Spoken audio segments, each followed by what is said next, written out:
Chaplain Colonel Dr. Khaled Shabazz.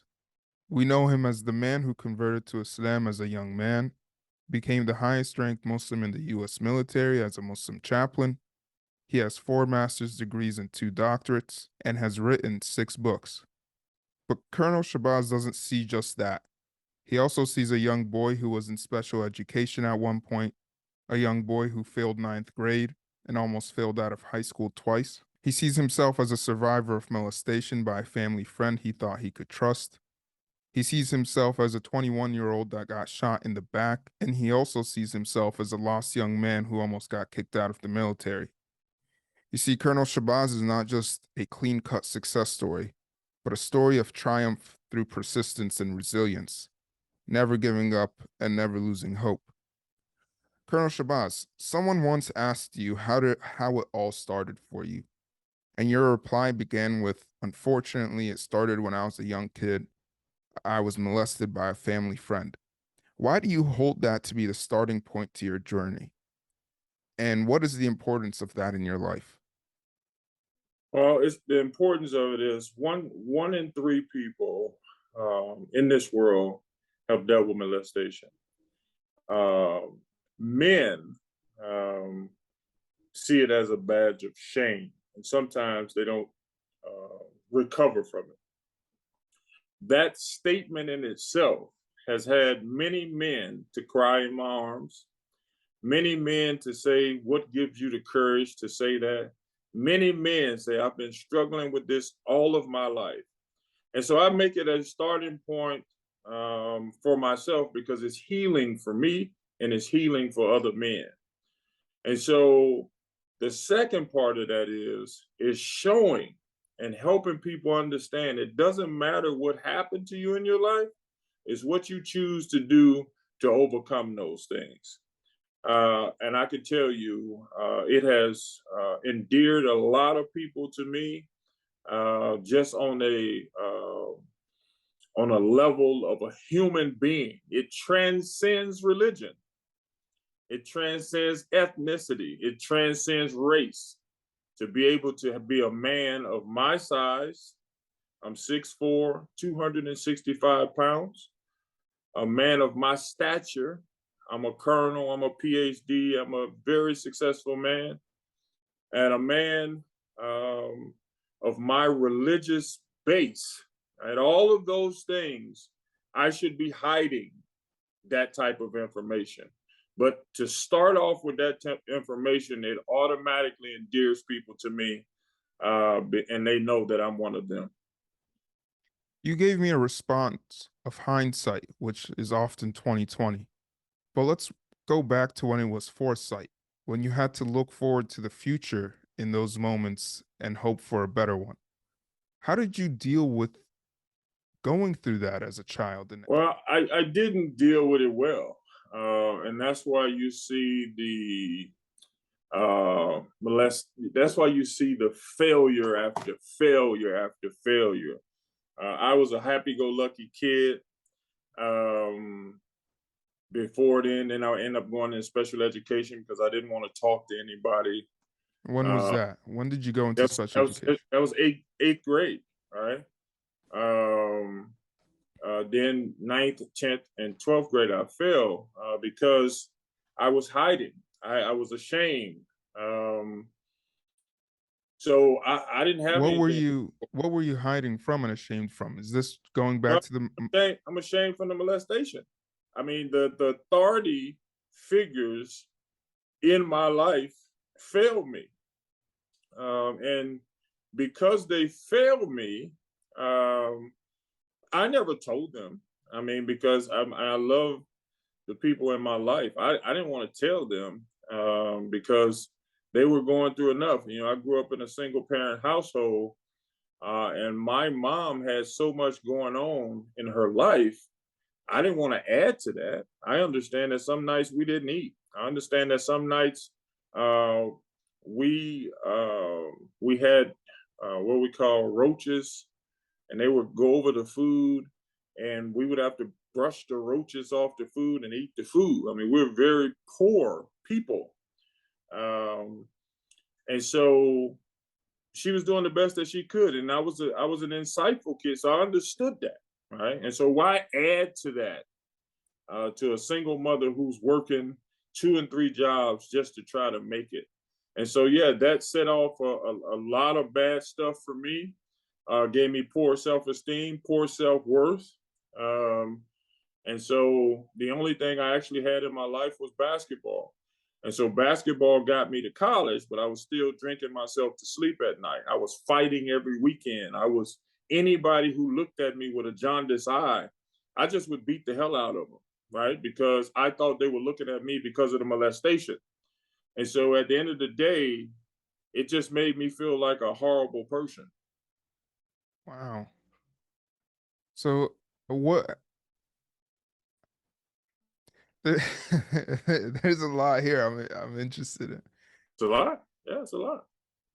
It's a lot. Yeah, it is. And this is why I am the way I am. So when you look at the bio, right, people are amazed by the bio and all the stuff that I've done, and it is amazing, right? And sometimes I look at it and cry, because no person that came from where I came from and had to overcome what I've overcome should achieve this type of success, right?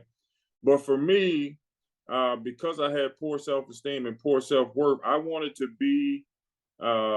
achieve as much as I could achieve. And so I spent 25 years messing up my life. So I wanted to spend the next 25 years evolving my life or transforming my life. I've been in school for 25 straight years. That's where you see the 2 PhDs and the 4 master's degrees, right? Because I wanted to transform my life. And I did that by the grace of Allah subhanahu wa ta'ala. So that's why I want to, as an So how imam, long yeah, go how ahead. long did that period of your life continue for? That period where you were angry, lost, low self-esteem, getting yourself into trouble? Until I was about 28. Yeah, until I was 28. about 28 when I was almost kicked out of the military, for disrespect to my authorities. Because at that point, I had no respect for authority. Anybody who tried to tell me something or anybody would curse at me, I would just beat them up. I was always a big guy. I just beat them up. And that got me in a lot of trouble in the military. If somebody cursed at me, I cursed back at them. Even if they Uh, were your higher ranking officer? didn't Yeah, it didn't matter to me because at the end of the day, I was molested and my authority figures let me down. And so, even if they were my commanding officer, nobody talks to me in a denigrating way, and I even struggle with it now. Um, and so now, obviously, I'm 54 years old with children and grandchildren, and I have to take a deep breath, and be careful if somebody is trying to put me down. And and in fairness, my rank is so high, it's very few people that's going to even try to put me down. SubhanAllah. So why were you shot in the back at 21 years old? Well, that's the thing. I was drinking myself to sleep at night. So I was in the club, and as I said before, anybody who looked at me for more than 2 seconds, and I thought they were looking at me because at that time I didn't know if I was a man or a woman. Anybody who looked at me for more than a couple of seconds or said something smart with me, we were going to fight. And they probably didn't know why, but I knew why. And so that night, um, people were tired of me bullying them. 6 guys jumped me, beat me with a shovel, and shot me in the back. And so I had to be airlifted out to Tyler Medical Center where I almost lost my life. So yeah, I was fighting every weekend. I went to jail twice. I know, alhamdulillah, 30 years later, I went back to the school last month and spoke to the students. And so that was very gratifying to me. And they gave me Minister of the Year, even though it's a Christian college, right? The Muslim chaplain gets Minister of the Year, and I don't even work for them, alhamdulillah. That's a beautiful show of religious unity right there, which we That's should right. love. That's right. Did your mind change at all after you got shot? Did your No, attitude change at all? no. And what the bio doesn't tell you, I'm laughing just because I'm saying no, my attitude didn't change. I came back 6 months later after I healed. You're gonna think this is interesting. It's shameful, but it's actually pretty interesting. And that's why I went to jail. So I saw the guy 6 months later who shot me. And so this is why it's important to have good friends in your life. So my friends, so-called friends, they told me he was on campus. And so I was terrified. I thought he was coming to finish the job. So they gave me a sawed-off shotgun and a 45, right? And so my job as a man in dysfunctional terms was to eliminate this guy, right? Because that's the environment that I was in. That was the mindset I was in. You know, and Allah always sends somebody from the wilderness to, you know, the Quran says, well, Hadaina hu najadain. He says, you know, I have shown man two highways. Allah always sends somebody to talk some sense into you. So there's one guy who says, hey, man, I'm going to start crying here. He says, if you do that, you're gonna disappoint your mom, right? Love my mom, right? Rest in peace to her. And so because he said that, I decided not to kill that guy that night. I took a crowbar and I beat him senselessly, all right? But I ended up going to jail for that. But I didn't kill him. All right. So that's the great news of that story. But my mind didn't change. I was still in the same environment. I was still in the same mindset. And the people that were there were in the same mindset. So at the end of the day, no, my mind didn't change until 7 years later when I found Islam. Did this guy get in trouble for hitting you at all? He wasn't caught at all for Uh, shooting you? he went to jail, but they were bonded out. It's black on black crime. I mean, Mm. yeah, he went to jail, but he was bonded out. So What events, series of events, or butterfly effects led you to Islam, do you think? it's almost interesting. This is how you know that Allah is guiding you all the time. So I was in college, and it's this kid there. He's Muslim. Um, he's he's Muslim, and he's on the basketball team, and he doesn't eat pork, right? And he's telling me, "Hey, I'm Muslim." Like, we didn't even know what it was, honestly. He said, "I don't eat pork." So for me, I'm like, "Hey, give me the pork. I'll eat it." Right? So, you know, we eat the pork, and you know, we go by his room, and he's playing Islamic tapes, right? Farrakhan and Malcolm X and all these people, right? And I'm like, the hell is this some type of cult this dude is in? So anyway, didn't pay much attention to it. Came into the to Baton Rouge after I got expelled from college for going to jail. I go down to Baton Rouge, Louisiana, and I'm in a retail store. I'm working at Kmart as a slash retail person and a janitor. Right. And so you got two Muslims in there, and they talking to me about Islam and all this stuff. And I'm like, hey man, keep that stuff to yourself. I'm Christian. I don't want to hear any of that stupid stuff that you're saying. You know, and as Allah would have it, they reduced the hours to my work, and I end up having to stay with one of those Muslims. So he's leaving books on my bed and all this kind of stuff. I was like, this dude, I mean, seriously, I said, this dude is stupid. Like, I got to get out of here. So anyway, that's when I decided to come in the military. So I came in the military. We're in the motor pool. So you And joined the military.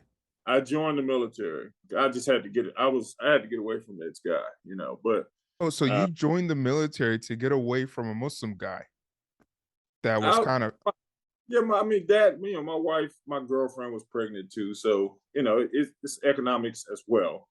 But you know, I need to get away from him, and all the rest of the people who are hounding me about this Muslim stuff. And so I come in the military, and we're in the motor pool, and it's got this Muslim guy. I mean, annoying, always talking about Islam and always downing Christianity. So I said, that's it. We're going to debate. I'm a learned person in Christianity. I've been studying Christianity all my life. And so we go into this debate. And I start and I said, first of all, you have no case. You guys hate Jesus. You don't know Jesus. You're not having it. You won't have any salvation without Jesus. And he said, yeah, this will be an easy argument because this guy is ignorant. And he gives me about 12 verses on Jesus, right? So I said, well, we know you're lying because that's not in the Quran, right? I had never read the Quran. And so he gave me these verses, and I got to tell you, it sent me into total abyss. I mean, I went home and I was like, have I been lied to all my life? How is Jesus in the Quran? And how is it pretty much congruent with what the Bible says, and in a sense? And then the movie Malcolm X came out in the midst of me in this turmoil. And this was the clincher for me. Malcolm X had an 8th grade education, was considered really an ignorant person, no formal education, and he learned the whole dictionary, right? And became one of the greatest speakers in American history. And I identify with that because I never considered myself a smart man. I failed all the way through high school and I was thrown out of college. And I cried on my wife's shoulder. I'm married by this time. I cried on her shoulder. And I said, whatever he is, I want to be, right? And so I found out he was Muslim. And so I started studying Islam for 2 years, Bible and Quran, 7, 8 hours a day. And the name Shabazz, that's from El Hajj Malik Shabazz when he came from Mecca. And I became Muslim, and I dedicated my life to Islam. And that's when I decided to go to school for the next 25 years. That's how all of that happened. Just like that. It's like it's been a guide to my life the whole time. What was that moment of guidance within the 2 years? When did it really click to you while you were researching Islam that this is the truth, or even the moment that Allah opened your heart to guidance? Well, I mean, it changed my mentality. Right? It changed my mentality in the sense where it sounds primitive or nomadic, but I just wasn't beating people up anymore, right? You know, the Quran talks about when the ignorant address you, just say peace. I had a peace and calm over me that I had never experienced, right? I wasn't thinking about the molestation. I wasn't as angry, right? And I noticed a change. So I'm sitting and I'm looking at all these videotapes of Muslims. I'm studying Malcolm X, and at that particular time, you know, I'm studying anything that got to do with Islam. And so for me, it softened me, and when it softened me, yeah, the rest is history. I just became a totally different person. Subhanallah. So it changed you just by you researching it before you even became Muslim. That's correct. Wow. Absolutely. Wow. Absolutely changed me. And people noticed, people were saying it was weird. I mean, honestly, they were like, man, you got a light in your face. You know, your whole disposition has changed. What's going on with you? And of course, I'm ashamed at this time. I wouldn't tell anybody that I'm studying Muslim, not being a Muslim. And so, but people constantly saying that. And I was like, wow, this is amazing, right? And so, yeah, when I accepted, it was almost like I accepted. 7 months later, this chaplain is coming down, you know, to check on us, and he says, you know, I heard you're a Muslim, and I was ready. I was about to skin him alive, even though he outranked me. I was going to tell him all the stuff that Islam was about. He said, you know, why don't you become a Muslim chaplain to help the Muslims in the military like you, right? And so, no, I've never received a revelation. I've never received wahi, but I can tell you when he said that, my whole life changed. I knew right then what my purpose was. And so I said to myself, yep, that's what I'm going to do. And so I put everything into that. And that's how I became the person I am right now. What happened next after you converted? What came I, next? I made promotion to E5 8 months after that. 9 months after that, I got out of the military and went to the School of Islamic Social Sciences. Started How did studying Islam. how did your family and your friends react to your Islam? my, my family stopped speaking to me for 2 years. My friends, um, very violently almost said that you got to be the dumbest N word in America. They're going to kill your ASS. They killed Malcolm X, you next. It was horrible, right? And for me, honestly, that was the best thing that could happen to me. Because when they were doing all of that stuff, I absolutely did not care, right? If my friends had said something to me pre-Islam like that, I just would have beat the hell out of them. But when they said it, I laughed and I was like, oh my God, this is the real deal. I've always had a great love and respect for my mom. And so to go home and tell my mom I'm Muslim and didn't care about her reaction, I knew it was for me. I was afraid to tell my mom if I changed banks. If I was scared to tell my mom if I did anything, I went home and told her I changed my religion and I was going to change my name and did not care what she thought. I said, this is for me. So how'd you deal with your family not talking to you for 2 years? How did I deal with it? I didn't have to deal with it. I'm studying Islam. I'm studying my purpose. I don't care what they say, right? I know that's harsh, but I am in the military. I have my own family. I have my own livelihood. I didn't care what they said.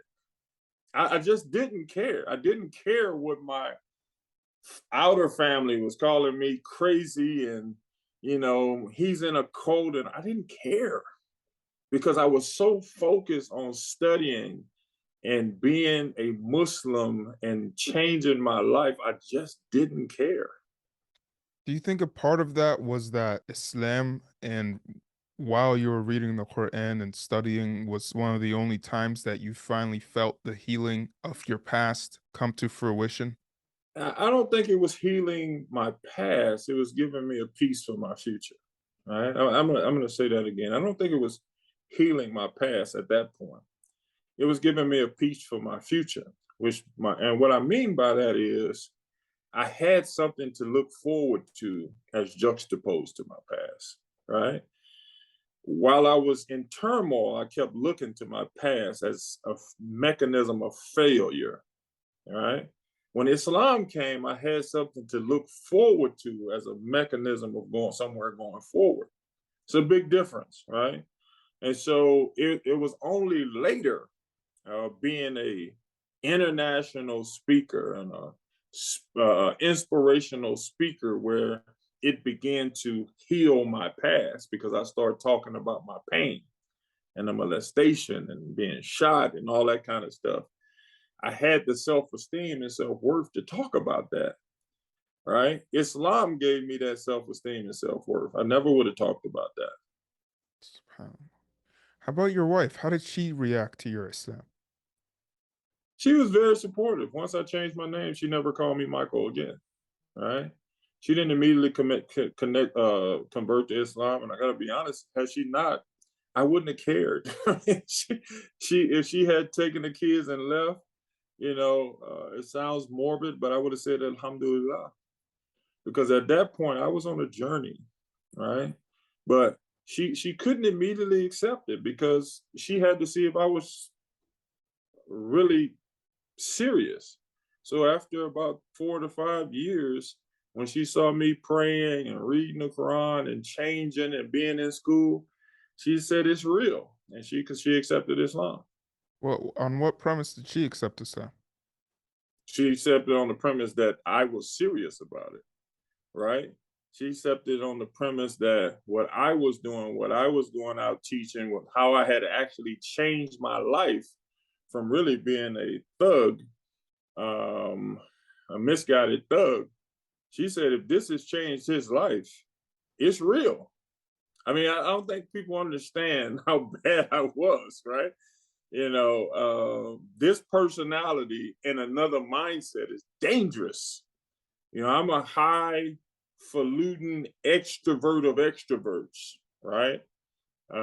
People have said, hey, man, you suck the air out of a room when you walk in. So, this mindset, this leadership alpha mentality in the wrong mindset is dangerous.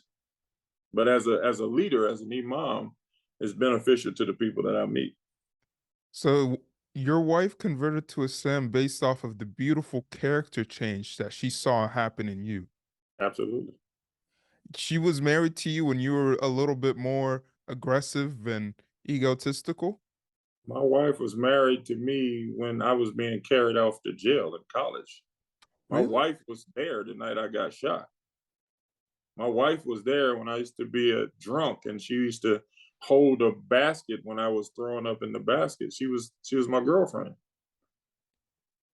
That's a beautiful, it's like a classic love story right there. A woman that Yeah, sticks by your side no matter what. yeah, that's right. Yeah, I've been married 31 years. May Allah bless her more and more. And she loves this, and now she's actually knowledgeable about Islam and knows about it and loves it. Absolutely. Yeah, without question. You said you were an hour away from suicide. Yeah, Within the first year, I believe, of your military duty, you had two Article 15s. yeah, You said I had already decided I was going to take my own life because I was a horrible father, a drunk, and an even worse husband. correct. Whoa, Abs- what was happening there? Yeah, I mean, it just was a failure. I was failing everything. I was getting Article 15s. I wasn't a good person, in my opinion, and just had no self esteem and no self worth. And so for me, in that type of mindset, my family would have been better off without me. Obviously not, but in my mindset at that time, um, I thought they could get the $450,000. My wife could marry someone else, and they would have a better father in their life. So that's what my mindset was. How old were you when that was the case? I was 28, Was 27, this 27, 28. was this before or after you became Muslim? Oh, it's before. Yeah, Islam changed all of that. Yeah, this was before. I accepted Islam a little bit after that. Uh, I had been, kind of studying, but I hadn't made a firm decision. And then once I saw Malcolm X, like I said, and I was in the midst of all of that, it changed me. Okay, It came, so this yeah. was before Malcolm X and Oh yeah, yeah, yeah, yeah, yeah. all of that. And you what why do you say you were an hour away? What was happening and who I had stopped it? already, I had already devised the plan. That's what I said. I already devised the plan. So for me, um, I was just waiting to carry it out. Yeah, I was just waiting to carry it out. So, What stopped you? I, well, a leader came to me and talked to me about um, mentorship, and he was going to be my mentor, and that he believed in me. And so, based upon that and all the other stuff, I think it just came together for me that somebody was willing to help. Outside of, people have always wanted to help me with basketball, or this was outside of basketball. This was just a guy saying, that's why I say Allah always sends something to give you a choice, right? And this was just outside of basketball. And, thankfully for me, alhamdulillah, that I accepted it. Alhamdulillah. The words that he said he believed in me did something for me, because nobody ever believed in me outside of basketball. That's incredible, man. You were in the military at that point and you were about to get kicked out. That's the story, right? Yeah. Hmm. Okay. So you're the highest ranking Muslim that's ever served in the U.S. military, correct? That's correct. What does that mean to you? How did that end up being the case? What was the story that led up to you becoming the highest ranked Muslim in the U.S. history? Yeah, this it's just kind of like a indicative of my life. It's not something that you could try to do. I had five people actually ahead of me who joined the military who were Muslim chaplains before me. They were moving at a more rapid rate than me. But for some reason, all of them never made the rank of colonel. I was fortunate to make the rank of colonel, so that's why I became the first Muslim chaplain in history to make colonel. And so that makes me the highest ranking Muslim chaplain to ever serve in the United States military, Army, Air Force, Marines, or Navy, Coast Guard. I didn't plan on it. It was just something really that Allah bestowed upon me. Once the guy offered for you to check out being a Muslim chaplain, what happened next? You said that's when you really felt like destiny kicked in. Yeah. I mean, he didn't give me any information. I went to seek it. I went to find out, what was the requirements to be a chaplain? What did I need to do? And it is amazing. You got a guy who really was a horrible student all his life. And the requirements to be a Muslim chaplain is really minimum 2 master's degrees, right? And so for me, it didn't scare me one bit. I said, okay, first of all, you had to get out of the military and you had to go to the Islamic studies. It didn't scare me one bit. I took my money. Me and my wife got out. We moved back to Virginia. We moved to Virginia and started school for the next 3 years, obtained the education, and then, came back into the military as an imam. It took you 2 years to do that? 2.5 years, yes. So what do you think is your responsibility as a Muslim with that ranking in the U.S. military? My responsibility is to be an ambassador for Islam, right? There's a lot of misconceptions about Islam. So my job is to be an ambassador, to be an example for other Muslims, to be example for non-Muslims of what a Muslim is actually supposed to be, right? And I take that very seriously. So that requires integrity, that requires value, that it requires showing up to work every day and being a valued member of that team, right? And treating people with dignity and respect.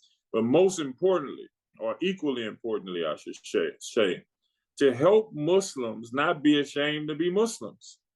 We got a lot of Muslims talking a lot of trash outside in the corridors in their houses about how badly Muslims are being treated, right? And rightfully so. They're fine. They can say whatever they want to say. But when they go to work, they're afraid to be Muslim. The name ain't Muhammad, it's Mo. And that, they're changing their name. They're hiding around corners. They're ducking around vestibules. I see sometimes Muslims in public spaces. I say, Assalamu alaikum. They say, hi, brother, how you doing? I say, whoa, whoa, whoa, whoa, whoa. We Muslim. Why are you afraid to say Assalamu alaikum? Because you're terrified.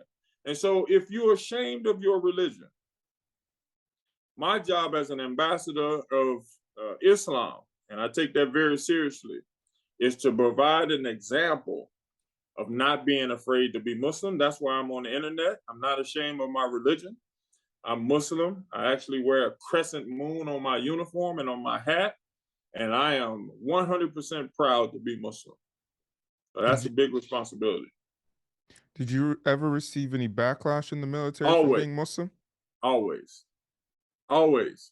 It doesn't stop. It has not stopped in 20 years. I mean, but it's a part of life, Allah says in the Quran that do you think you'll be tried, not be tried as other people were tried before you? It's a part of life. Everybody's not going to agree with. I service 99.9% Christians. Right? There's going to be some volatility there. Everybody doesn't agree with me being a Muslim chaplain. All right, so there's going to be some volatility. That's why being an ambassador for the religion is very important. because people are not judging the religion sometimes based upon, sometimes people are judging the religion based upon what they see on TV. So me being in their presence is very important. They can see that I act like a man of character, values, and integrity. I have a family I care about. I'm ambitious. I'm educated. That's very important for people to see. I'm not walking around angry all the time. I'm not walking around hating Christians, hating Jews. That's very important for people to see, because people have a stereotypical vision in their head. And so I'm very cognizant of that. Can you tell me a couple stories that are Sure. I walked into my first duty station. I reached my hand out to the commander. He wouldn't shake my hand. He said, "We got some problems about your religion, how you guys treat women. Have a nice day." Didn't talk to me for 9 months. You know, one of the great things about Islam is, of me becoming a Muslim, I did not care. I went out and took care of people. I went out and did what soldiers do. I went to run and jump and take care of the people. After 9 months, to his credit, he saw me as an asset, as juxtaposed to a liability, and I became a great chaplain to him and his staff.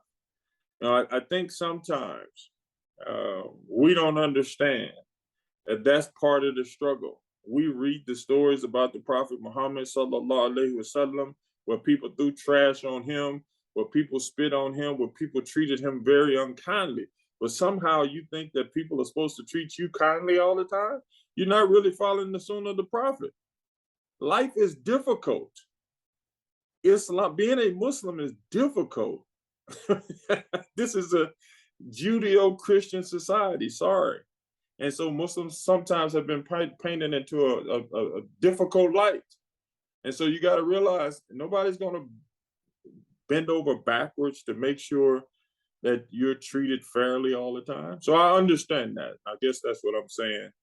And I know it's just going to be a period of time when they get to know me, before they get to know me, that I might not get the best treatment. And it's okay with me. how did he approach you after that 9 months, if not after saying that to you? Well, you know, we have in the military what's called a battalion. We have formations. He came in front of the formations very humbly and said, I have wronged one of my officers." And he gave me a coin. And he said, "This guy's one of the best officers that I've ever seen, and I want to apologize to him." He gave me a coin. What humility for him to do that. And this is what Allah says in the Quran: "Surely you were enemies, right? And Allah put love in between your hearts, right?" He had a perception of what Muslims were, right? And therefore he acted on that perception. But after he saw me doing good work, after he seeing me taking care of his soldiers, after he seeing people liking me, his heart changed. I love that. I mean, I experience that actually everywhere I go, but not in such verbose terms. Their interactions with Muslims have been mostly through TV. And so there's a lot of fear there. There's a lot of apprehension there.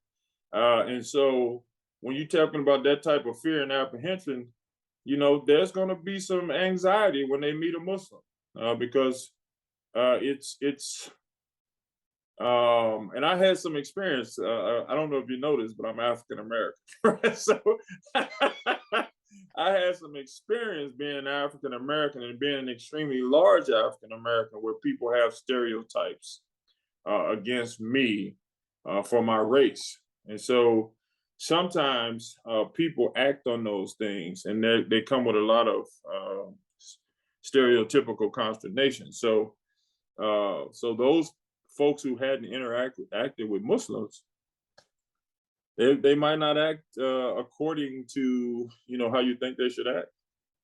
So you obtained a doctorate in Christian theology and religious vocations. Even after receiving a doctorate in Christianity, you still find Islam to be the truth. Why is that? Why'd you even get a doctorate in Christianity then? Because it was free.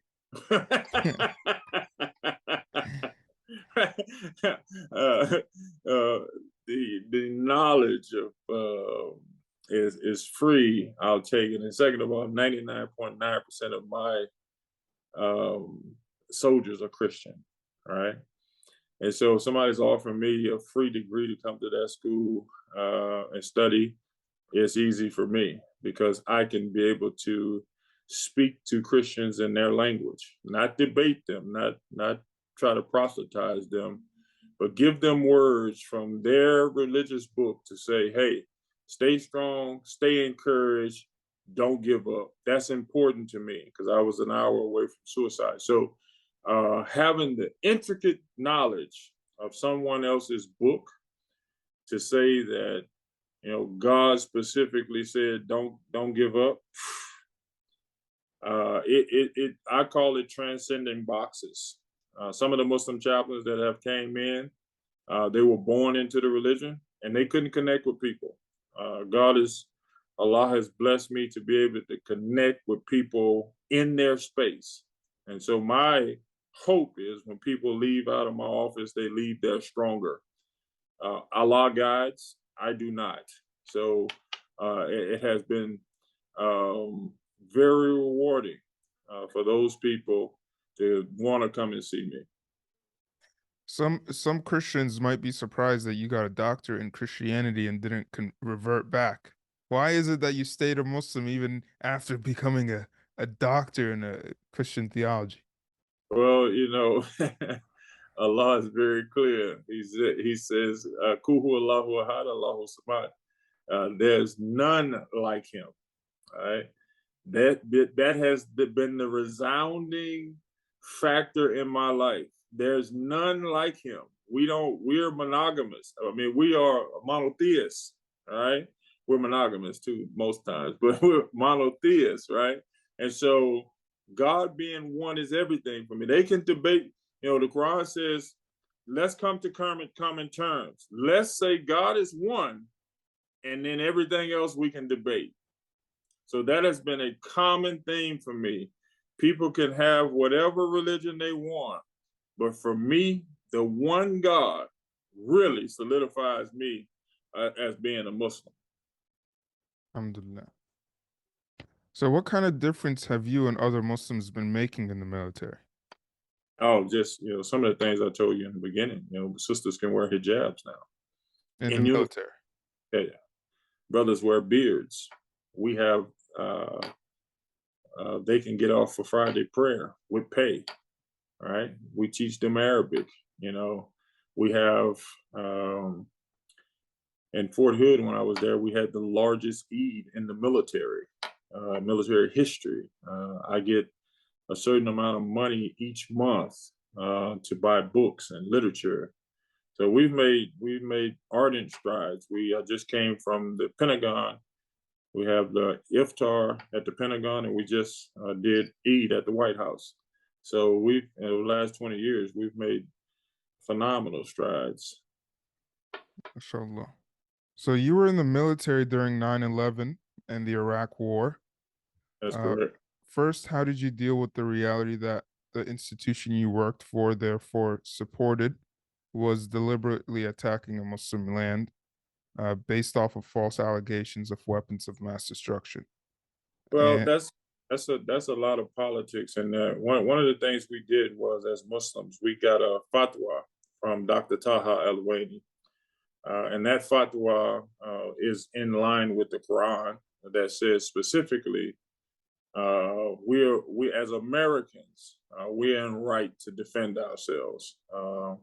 Those planes hit that building. They kill Muslims, they kill Christians, and they kill Jews. So they also kill Muslims. And so what Dr. Taha Al-Waini said that as an American citizen, based upon the Quran, we should to follow the authority of those who are in charge of us. So all of the politics in that doesn't even matter to me. We got a fatwa from our leader, who was a graduate of Al-Azhar University, and said we were well within our rights as members of this country to defend our country. and you didn't actually go out to war. You were a chaplain. No, I went to war. I mean, but you went to war at that point. You yeah, I weren't a went to war. chaplain. I was a chaplain, but I didn't fight anybody. I mean, Oh, okay. yeah, I didn't fight anybody, but I was with units that was fighting. And that didn't bother you at all, even personally? I know you said politics, but it's a moral and personal thing as well. No, it Because they didn't were bother. in Iraq unrightfully. I mean, it wasn't That even a place that attacked them, even to defend themselves. that didn't bother me. I was taking care of people. So, what's interesting is, growing up as an African American and seeing prejudice, discrimination, and racism all around you, right? I still have to function, right? It's one of the great things about growing up in a situation that is not indicative of how human beings should live and still having to function because you have a family. At that point, when you're talking about morals and integrity, it's difficult for me to grasp, right? Because I got to function, and so I take my functionality and subscribing to what I need to do for my people. I can't worry about what the president said. I can't worry about what Muslims say. I can't worry about what the politician said. I have a job to do. And that job deals with integrity and values and morals, right? I take care of my people. I take care of the people that have been assigned to me. I can't worry about all of this stuff that's going around me. I think if I did that, if people did that, nobody would be working, right? Nobody would have a job because we're not just talking about a war here. I don't know where you work, but it's got some shady people that's at your work that's doing some shady stuff and selling some shady stuff to people, right? Or using interest and riba. What do you do about that? That's a moral issue, right? That's values issue. That's an integrity issue. But somehow we don't subscribe to those things.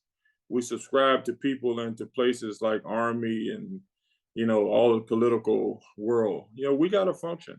It's easy to throw stones at me, but at the end of the day, I probably can look at your job and tell you you probably shouldn't be working there either because they have no idea what my responsibility is and what I deal with every day on behalf of the Muslims. How is Guantanamo Bay? How's that? You just recently got back this week.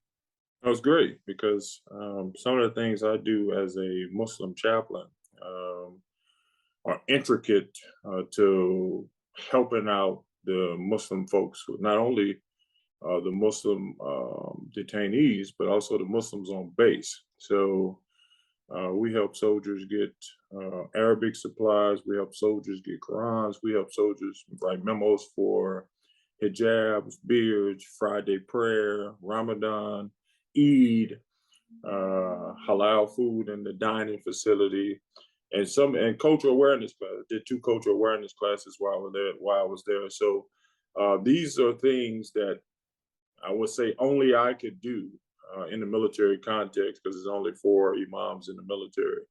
And so I just happen to be the highest ranking Muslim chaplain in military history. So I'm called out to do a lot of those things. And some of the insight that you give people who are not practicing our faith, non-Muslims, they're fascinated. And that's why we have to be in that space. People can have all the political views they want to say that Muslims shouldn't be in the military, but they're really speaking out of ignorance because there are some 5,000 Muslims in the military, and therefore, who's going to be there to take care of? Somebody has to do it, and I'm glad I'm the person that's doing it. Okay, that's interesting. So what did you do over there? I just interviewed Muazzam Beg last week. I told you Yeah, that, right? told me, yeah, you told me. So what I did, I go over and check the to ensure that they're getting halal meals.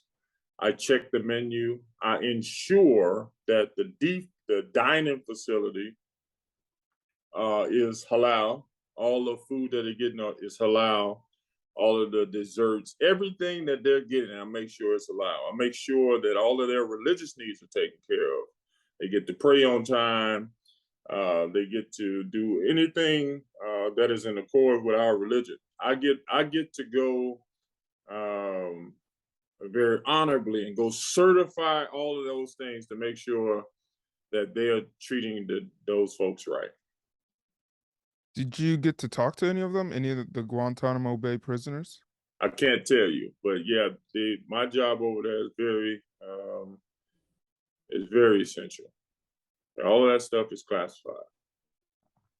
What about it? Can you tell me that's not classified? Can you tell me the conditions that are over there? What Yeah, living conditions they're under?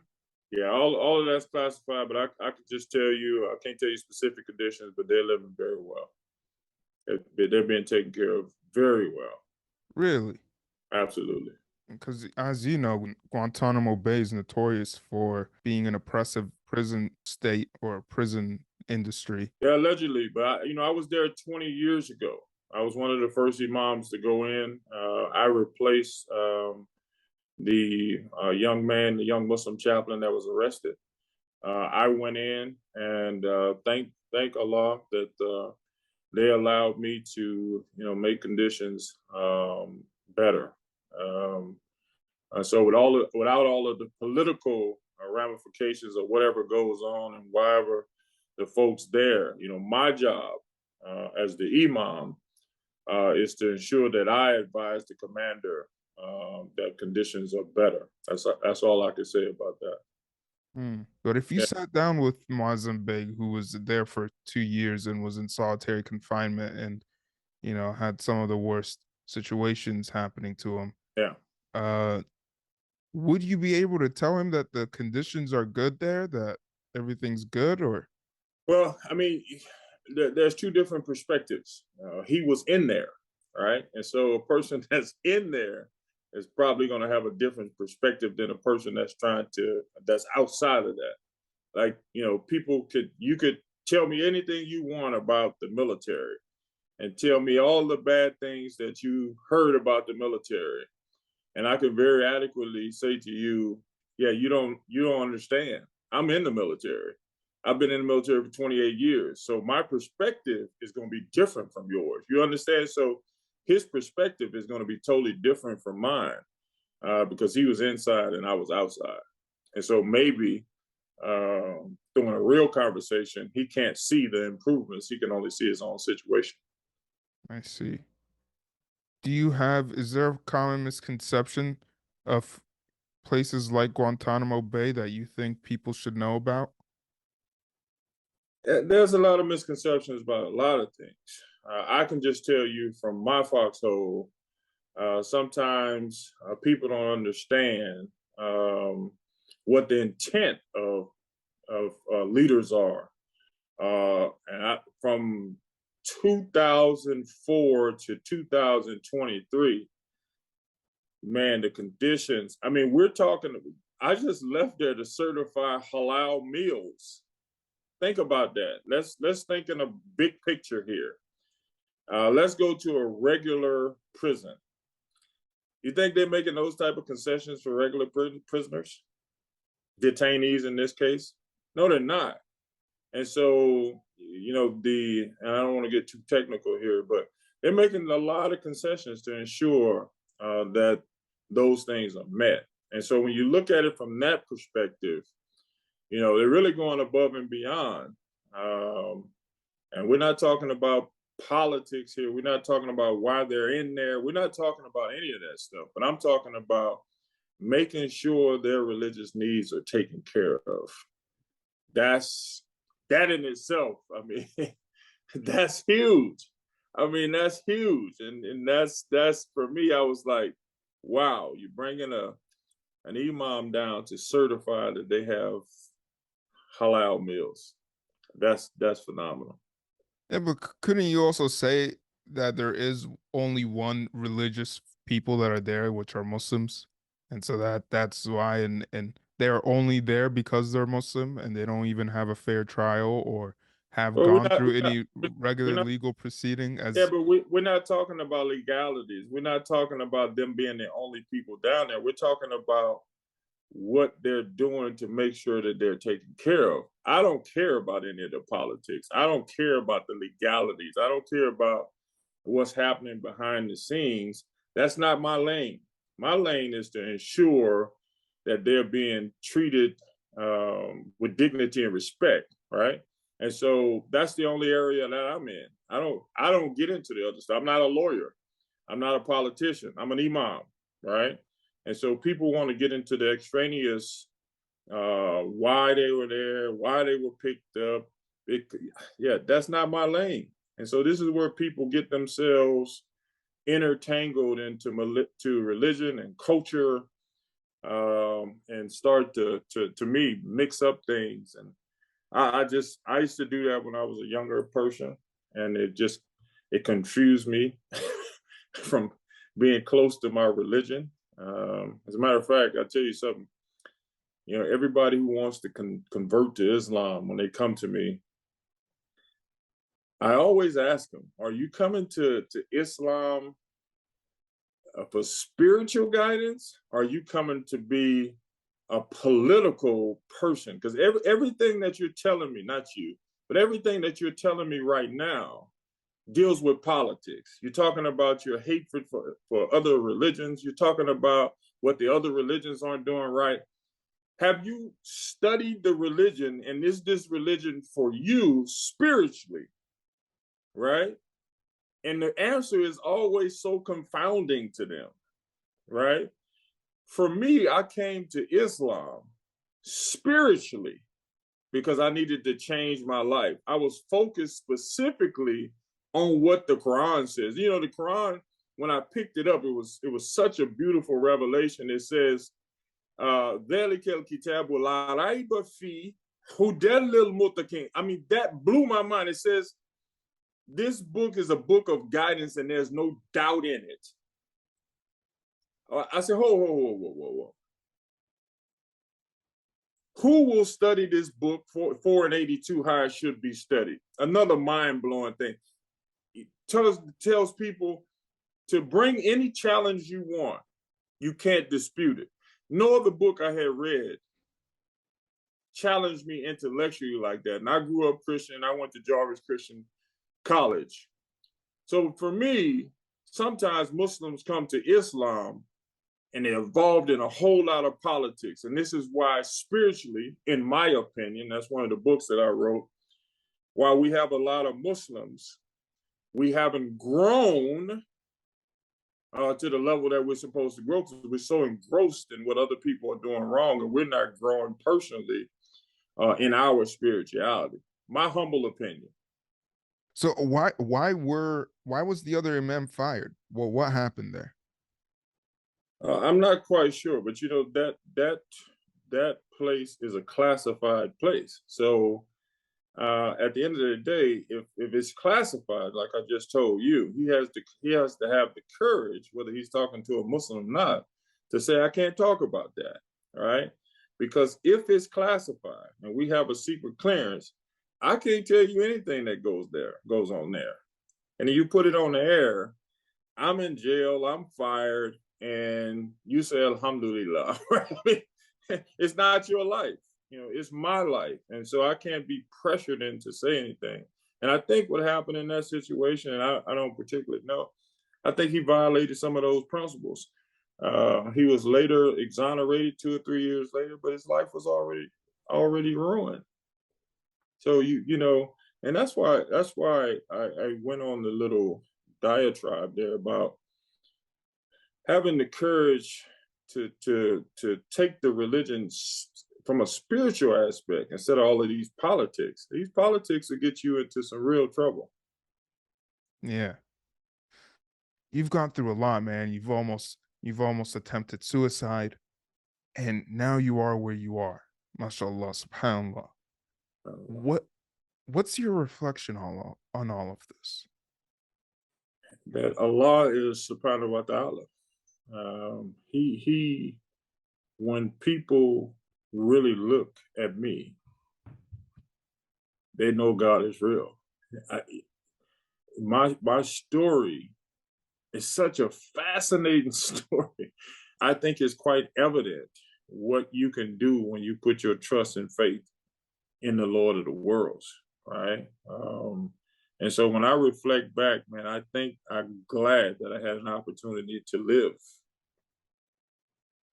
Yeah, I'm glad I had an opportunity to live for my wife and my children to see that it's possible to do whatever you want to do. You just got to stay focused. There's a lot of men and women out there right now that are hopeless, are in a bad place. Yes. What do you say to them? Allah has created us to toil and struggle. And he says, after every difficulty comes ease, right? I want to say to them, some of the strongest people in the morning cry themselves to sleep at night, right? We all have issues. We all have dysfunction. We all have places inside of ourselves that is ugly and nasty and negative. What I say to them is what I say to myself every morning. Just get up. Just get up and go through the day. Your life can change in an instance, right? There's an old saying, most people die at 25, but they're not buried until they're 75. Most people die at 25, but they're not buried until they're 75. Most of us buy into this false narrative of reality. There's no reality but Allah, right? Your Allah can change your life in an instant, but He says very plainly, you have to toil and struggle. And that means you don't have to get rid of your past, but look towards the future because you don't know where He's going to bring you. But you got to be a part of that process. You can't just sit on the couch and say, "Woe is me. I was molested. I was put in jail. I was thrown out of school. God is not for me." No, God is preparing you. Had I not, I want you to listen to me carefully and your audience. Had I not went through all of that stuff, it's no way that I could survive being the type of chaplain that I am right now. It's no way that I could be the imam that I am right now in the military. They would have ran me out of here. I wouldn't have been strong enough. There's no way the type of discrimination and prejudice and jeering that sometimes I get just being in this space, I wouldn't have been able to take it. But by Allah's mercy and His grace, I went through that now that does not, it's not even a blip on my radar screen. I can go and hug those people and talk to them for hours, even if they're talking against what they think I believe. I'm strong enough to do that because I went through all of that stuff. I'm happy about that. That's beautiful. What's one thing you wish you could have told yourself when you were younger? Don't quit. Don't quit. Don't quit. That's it. Don't quit. Because it's gonna change. It's gonna change. Yeah. You're not gonna be the same guy you are right here on that microphone in 3 years. If you keep trying, you keep moving forward, just don't quit. Don't quit. That's honestly what I hold myself to the most, actually. If you can not quit, then everything else falls into place. Don't fall in place. Doctor, Colonel, Chaplain, Imam Shabazz, Khaled Shabazz, thank you so much, man. It was an Woo! honor, a pleasure to have you on. Woo! Thank you very much. Thank you very much. I appreciate it. I'm glad we was able to do this. Inshallah, may Allah bless you and make you courageous and a leader of men and women. I mean, thank you. Thank you so much, Doctor. I'll All talk right. to you soon, inshallah. Thank you guys for joining.